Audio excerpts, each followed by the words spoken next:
Welcome to Capital Preview, brought to you by MediaCom. Well, welcome to another episode of the Capital Preview. This is the COVID edition of the Capital Preview. We're asking community leaders to come in and kind of tell us how their world has changed a little bit with the COVID and what new challenges they have facing them. And our guest this morning is our beloved Mayor, Frank Cownie of the city of Des Moines. And Mayor Cownie, thanks for coming on the show this morning. Thank you, Bill. Thanks for inviting me. Hey, I'm just gonna, so Frank, you've done enough of our shows that you kind of, I think, get what we're trying to get at here. And I am just going to start in with some questions. It's going to be a conversation. So with the event of the last 60 days, what effect has this had on Frank County? Well, it certainly has changed the way we meet and the way we do business, and whether it's at the city or whether it's my personal life. I mean, even my kids who early on, first part of late February into first part of March, went to Hawaii.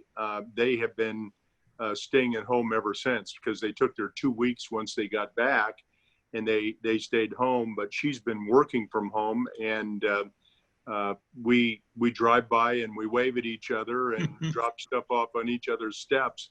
But we haven't had that intermix. I think that they're trying to protect their kids. One of her daughters has had pneumonia this year, and so she's worried about her, catching anything else. And so getting exposed to COVID probably would be one of the worst things that could have happened to her youngest daughter. So absolutely. I get it, I understand it, but it also points out the importance of that social distancing and everything that we're doing. And recommending that people do, including wearing masks, and especially if you're out in public, maintaining that 6, 8, 10 feet away from everybody else, staying away from large gatherings, and hopefully we're going to get through this. But I got to tell you, Bill, it's a little weird. All these Zoom meetings that we're doing, even city council meetings are like that, and then trying to make sure that the public gets their moment to have input on any issues or items on our agenda that they wish to. And so it changes the meeting and the dynamics of it quite significantly. And so we'll kind of dovetail on the thing. I know there probably isn't a typical day for you, but what does a typical day look like for you now after 60 days after this thing kind of happened? Well, I get up in the morning and I put my mask on. And yeah, right. Good for you. I get out and head down to work, but we haven't been we've been closed. We're starting to, our particular business, we're opening that up by appointment only. And because some of our people are out of town and have other family issues, they haven't been able to get in. So I've got to do double duty. And often, I walk down to work, but I put on my my mask and make sure that I maintain social distancing for that 1.5 mile walk down to the office. And then we get in and lock the doors and do the business and everything that we can. And it's pretty much the same for all of our city work. We're doing it by social distance. So I meet with department heads over the phone, by Zoom, especially if we have multiple members that want to have input on a subject. And it changes everything. It's not like we can, get 10 people in a room and let's put our heads together and, come away in a half hour and we got a plan. Now it's, a little bit different, and issues and items and the facts and information to support it are presented in a much different way than it would have been before. So my days are a little bit longer. They, start regular time in the morning, 8 o'clock, 7 o'clock, depending on when the first meeting is. and then sometimes they go as late as 10 o'clock at night. So it's longer days, but Yeah, to interact and connect with people in the usual ways that we have our whole lives. This is a whole new experience for all of us. yeah, it truly is. How much we talk a little bit about at the federal level, at the state level, at the county level, at the city level. Um, um, what input do you seek as the mayor of the biggest city in Iowa and an average size Midwestern city? What kind of input do you seek from surrounding cities in creating recovery plans from this pandemic? Well, I think we try to share everything that we do with all of our neighboring communities and those around the state. And because of my position on the U.S. Conference of Mayors and sitting on their executive committee, I exchange ideas with mayors from all around the country as well. Right. As we think about what we're doing and how we handle all issues around this pandemic. I think as businesses are thinking about reopening and doing those kinds of things and what it looks like, there are certain places in the country, mostly on the coast, where they saw their surge and now they're seeing sort of a flattening of the curve. Here in the Midwest, we're still seeing sort of an up-down surge that's happening, and especially in Iowa. I think I saw a report that came out of New York lately that of the top 25 cities that we're seeing surge in the country, 3 of them were in Iowa, and Des Moines was number 16 and Sioux City was number 1. So, you know, we've got to really be careful in Iowa and be very strategic in our planning. And as we look at reopening, you know, it has to, I think, be incremental. And we need to share ideas on how that works. And the Greater Des Moines Partnership has been very helpful in trying to put plans out to different kinds of businesses and how they might work. And I pass on some of that information to some of those other mayors around the country and around the state. But most importantly, we have to be really responsible in the way that we do it. And that's to protect our citizens, because while we all hope for health and well-being and all that, not only in our lives, but in our businesses. But if we don't have our physical health of our family and our associates, there won't be any recovery.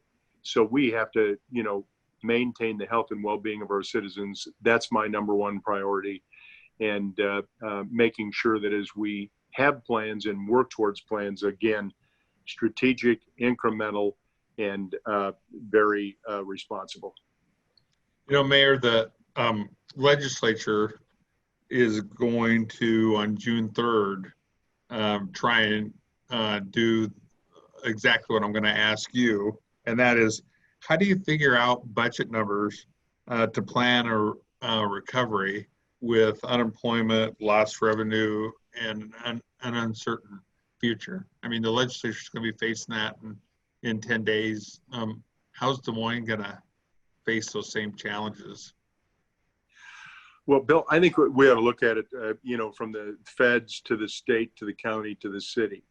And of course, we at the city level, and you spent many years there as well, we're the front line. You know, when citizens need something, whether it's repair to the roads or the sewer or the garbage picked up or a response from an ambulance, EMS, or a police call, they call City Hall. They don't call the Washington, D.C., and they don't call the Capitol.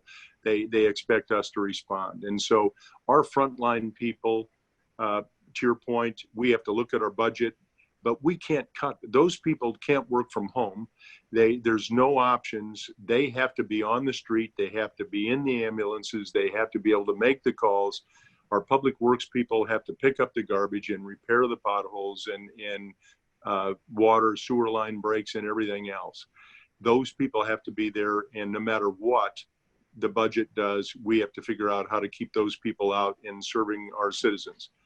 As we look at this, Bill, from the city of Des Moines standpoint, early on in January, February, is, we were thinking, oh, this might affect something here in Iowa. Of course, we were in the middle of the caucuses and saw lots of people in Iowa, from media, people from all around the country and around the world, filling up the hotels and going in the restaurants and everything else.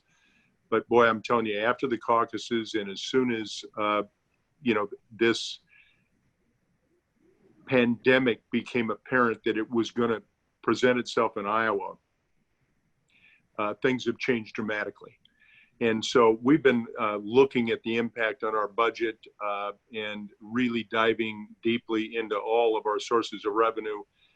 This pandemic will hit the city of Des Moines every 60 days that we see this same kind of occupancy in the hotels and the restaurants and people, doing the right thing and protecting their families and not getting out like they used to. We're going to see a decrease in our revenues of about $18 million every 60 days.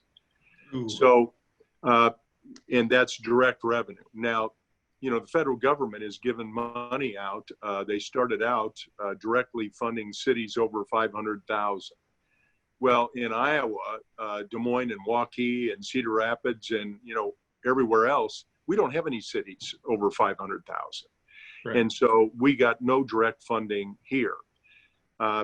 Money did go to the state and certain amounts to hopefully fill the gaps of stuff that directly relates to COVID. I think is the purpose of some of those funds.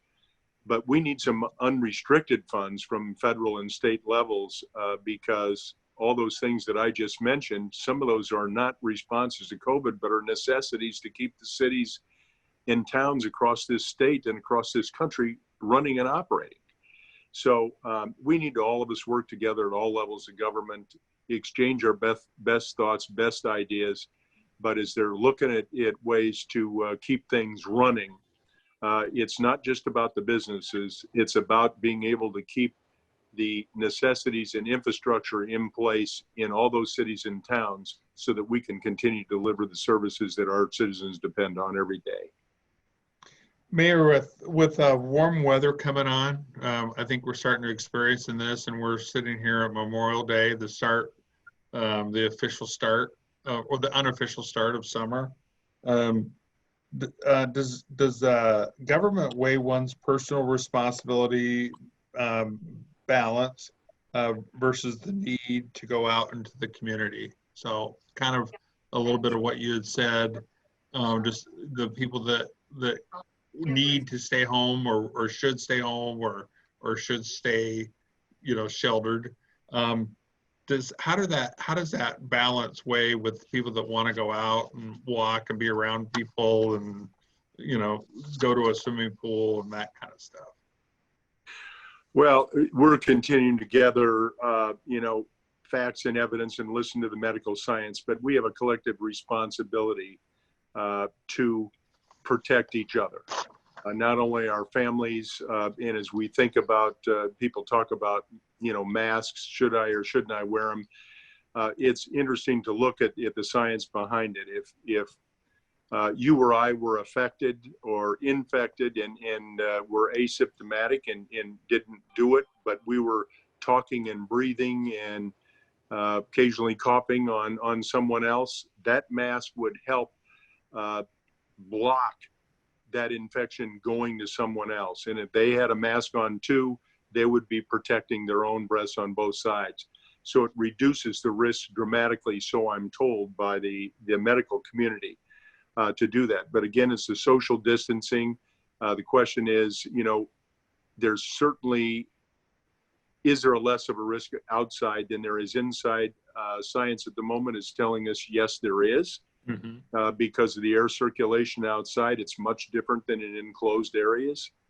But again, we have to have that responsibility to others in our own habits and what we do on a day-to-day basis. So we're still encouraging everybody to social distance, wear that PPE, the mask, the protective covering, and if you've got them and you're handling a lot of stuff, wear the gloves.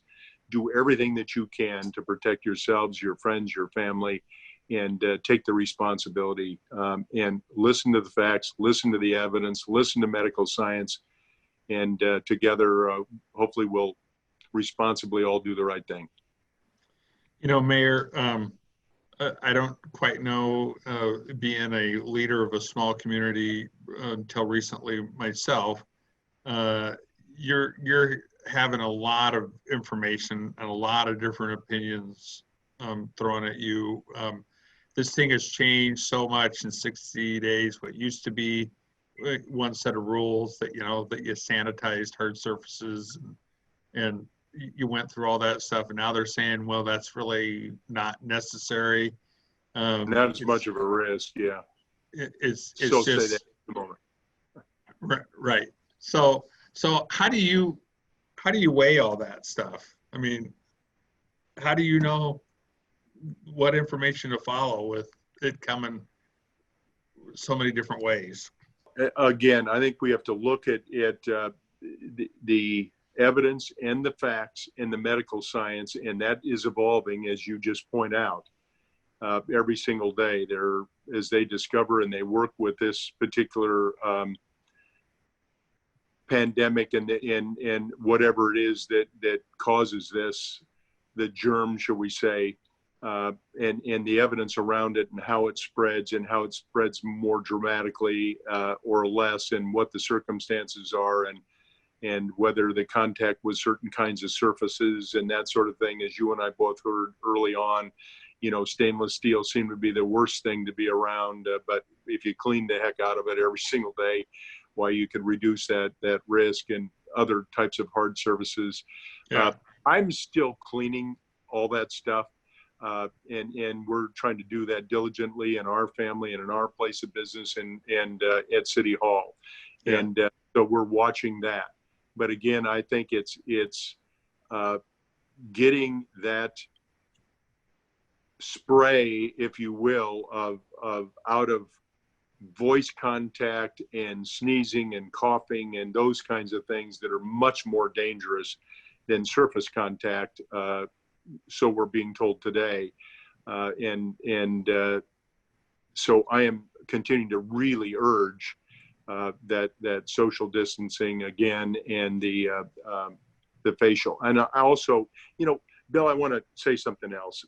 I think our community in general has worked really well together, and we've had to look at all kinds of new ways to do business. We've discussed it in city and in small business, large business, lots of people working from home in every way that they can. And our school system, for instance, they had to rethink what they're doing. They made the decision to not come back into gathered classrooms, but to do some distance learning.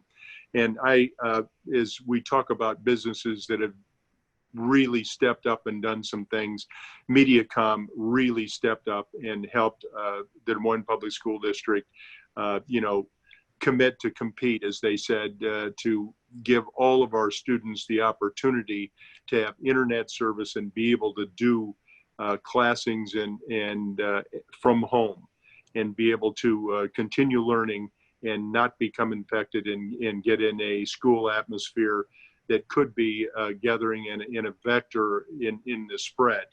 And so I want to thank all of our business community for everything they've done, but MediaCom has really been a great supporter and helped lots of people around the city of Des Moines, especially those with young people in the schools. So thanks to MediaCom.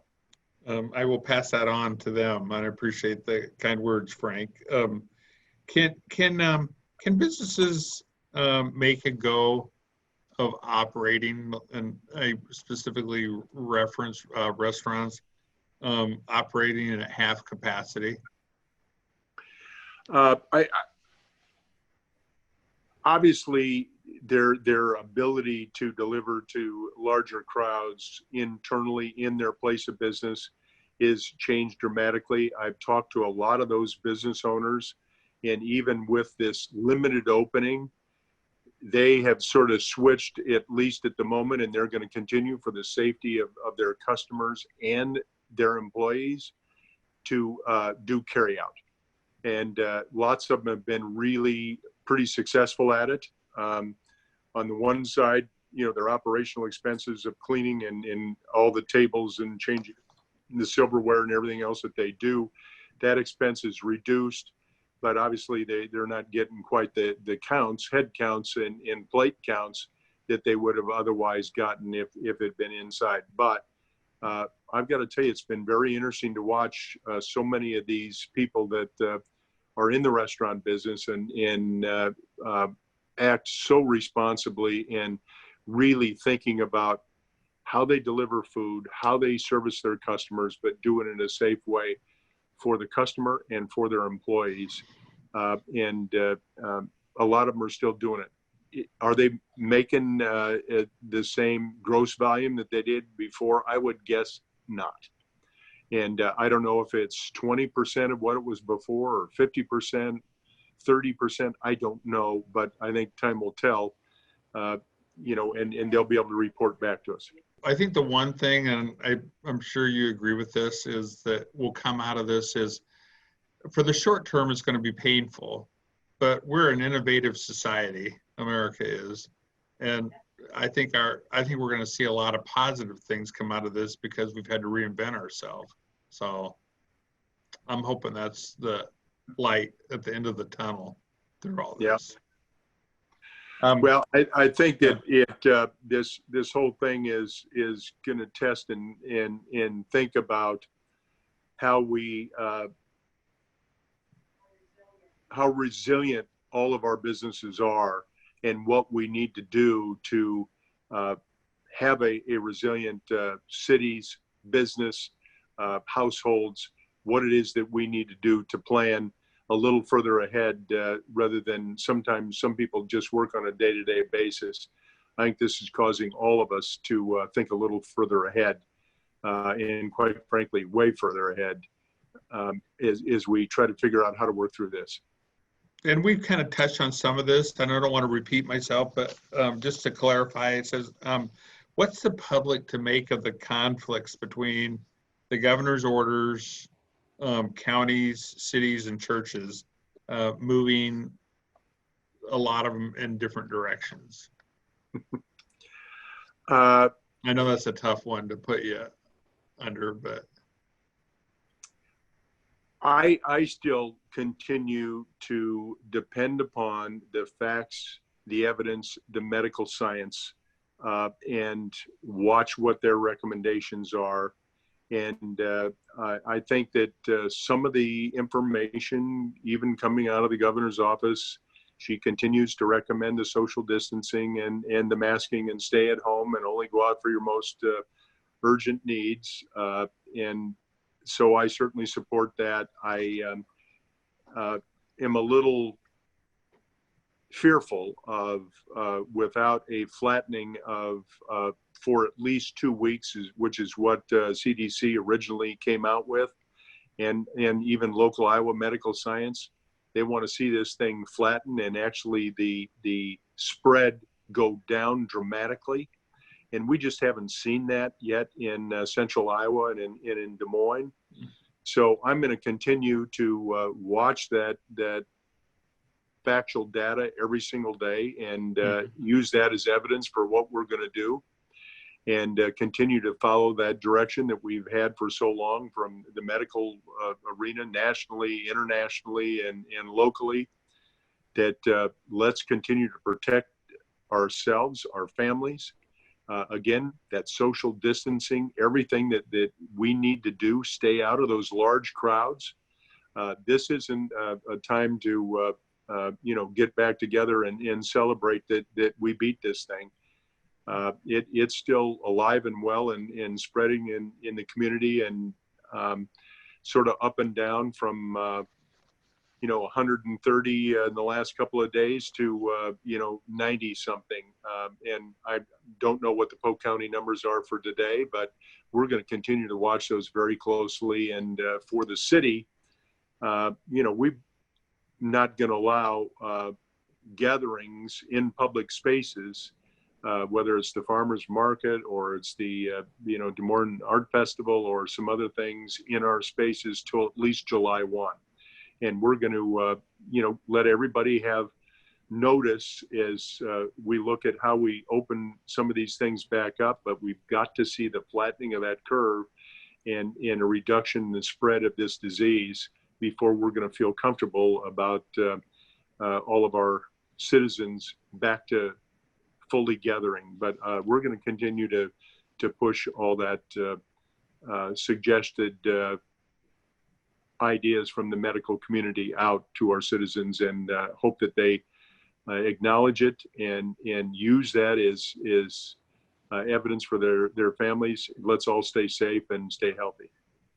Mayor, do you think we'll ever return to the life that we had 60 days ago? Because I think kind of what you're saying is, and I'm not putting words in your mouth, that's not my intention to put words in your mouth, is that we're going to have to live with this virus for quite a while before we get on top of it, if ever. And so that means our way we do things are going to be different, right?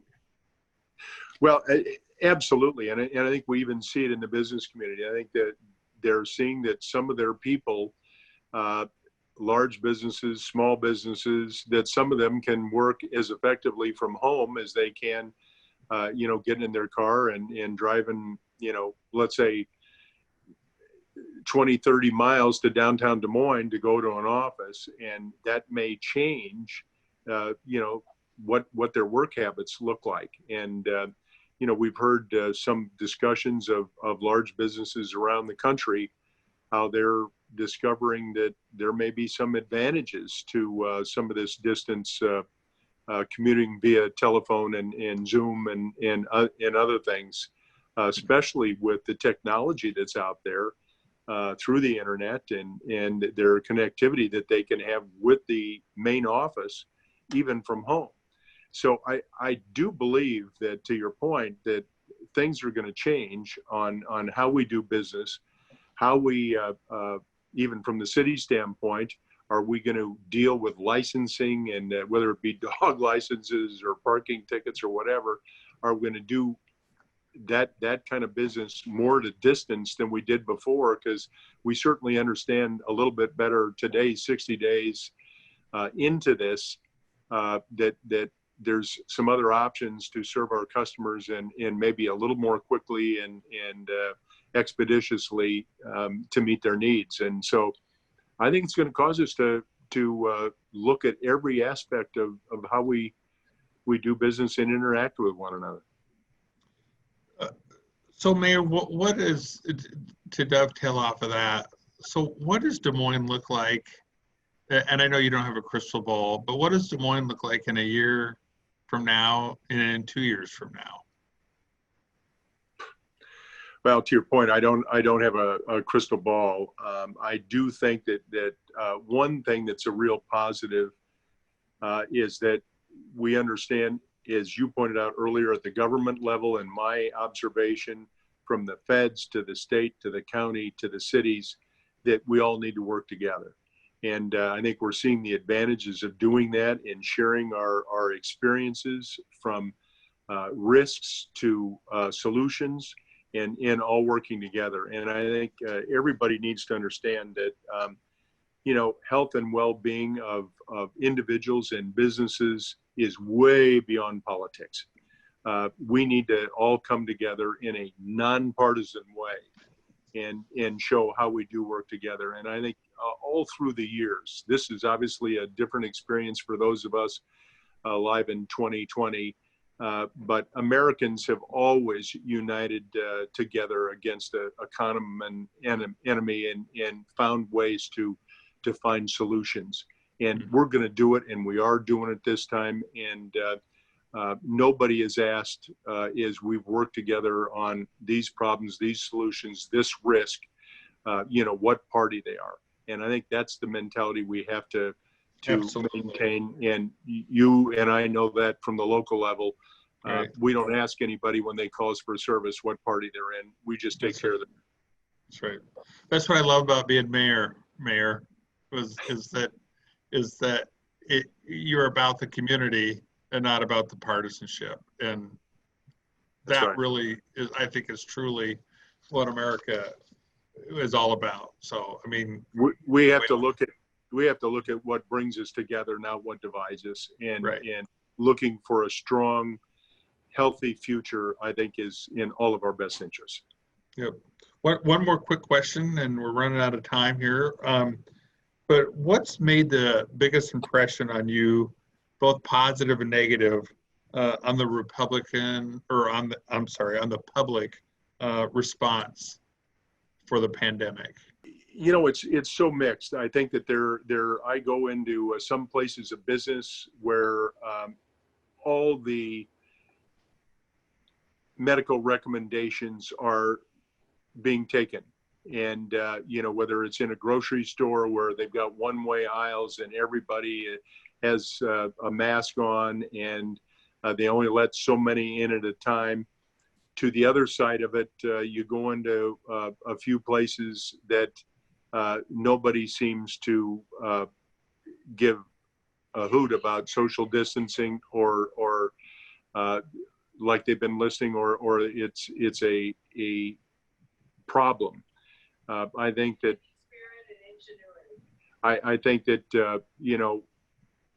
together our community spirit is strong, and we need to continue to relay all the messages and make sure everybody understands the risks. And even if you're a young person that is in that lower risk group, there's a problem that you might go to see your parents or your grandparents or your great grandparents, and they could be much more susceptible. And I think we all have to have a community spirit and ingenuity to work together and understand the risks and protect each other and do the right thing, and we'll get through this a little more quickly than if we don't acknowledge the risks. Mayor Cownie, I appreciate your time. I think Des Moines is benefits from your strong leadership, and we appreciate that. My guest this morning has been Des Moines Mayor Frank Cownie. My name is Bill Peard. I'm the Executive Vice President of the Iowa Cable and Telecommunications Association, sponsored by MediaCom. So thanks for your time this morning. I know it's valuable, but we appreciate you coming in here and giving your thoughts on this. Yeah, and you're welcome back anytime. Bill, thank you. I appreciate the opportunity. And just for everybody, now isn't the time to give up. We need to stay focused and be diligent and follow all the rules and the guides, and we'll get through this together. Right. Thanks, Bill. Thank you, Mayor.